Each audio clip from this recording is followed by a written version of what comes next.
ચોરવાડમાં સંસદ સભ્ય શ્રી રાજેશભાઈ ચુડાસમાની ઉપસ્થિતિમાં કરોડો રૂપિયાના કામોનું લોકાર્પણ કરાયું.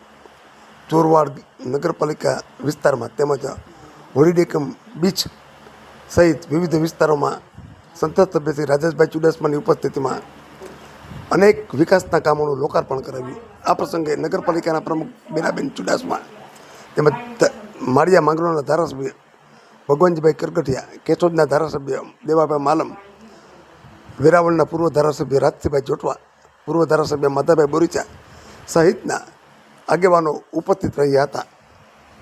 જે દર્શક મિત્રોએ સુપરફાસ્ટ ચેનલને સબસ્ક્રાઈબર નથી કરી તેમને સબસ્ક્રાઈબર કરી દેવી.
ચોરવાડના વિકાસ કાર્યોને લોકાર્પણ માટે પણ ચૂંટણીને કારણે આપણે થોડો મોડું થયું.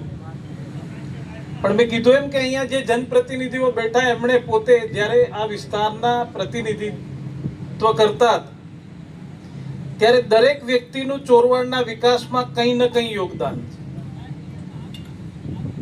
આપણે સામે થોડી આપણી જેટી જોઈએ, એ મને સાંભળે ત્યાં સુધી 90 પહેલા તાના બાપાને એ સમયમાં સક્રિય હતા ત્યારે એ જેટીનું કામ શરૂ થયું. પણ એ સમયે કોઈ ને કોઈ કારણોસર એ કામ બંધ થયું. ત્યારબાદ જસા બાપા, રાજસિંહભાઈ, ભગવાનજીભાઈ, માધવ બાપા આ બધાએ ગુજરાત વિધાનસભાનું નેતૃત્વ કર્યું અને એમણે પણ ચોરવાડના વિકાસ માટે એમના સમયમાં જે જોયેલા સપનાઓ હતા એ આજે સંપૂર્ણ પૂરા થઈ ગયા આજના લોકાર્પણના દિવસે. ચોરવાડ નગરપાલિકાની ચૂંટણી વખતે વતનને વચન એટલે કે ગામને વચન આપ્યા કે જો તમે 5 વર્ષ નગરપાલિકા આપશો તો અમે વિકાસના કાર્યો અને ચોરવાડને કંઈક અલગ દિશામાં લઈ જવા માટેનો અમે પ્રયત્ન કર્યો. એ ચૂંટણી દરમિયાન જેટલા વચનો આપ્યા હતા એ આજે સંપૂર્ણ પૂરા થયા છે. મને ઘણા લોકો એમ કહેતા હતા કે આ 5 વર્ષમાં થોડું 5 વર્ષ થાય ત્યારે પૂરા કરજે, 1 વર્ષમાં જ બધું પૂરું ન થઈ જાય, લોકો ભૂલી જાય. પણ જ્યારે વચન આપ્યા હોય ત્યારે વચનને વહેલું કેમ પૂરું કરવું એ મારો સ્વભાવ છે.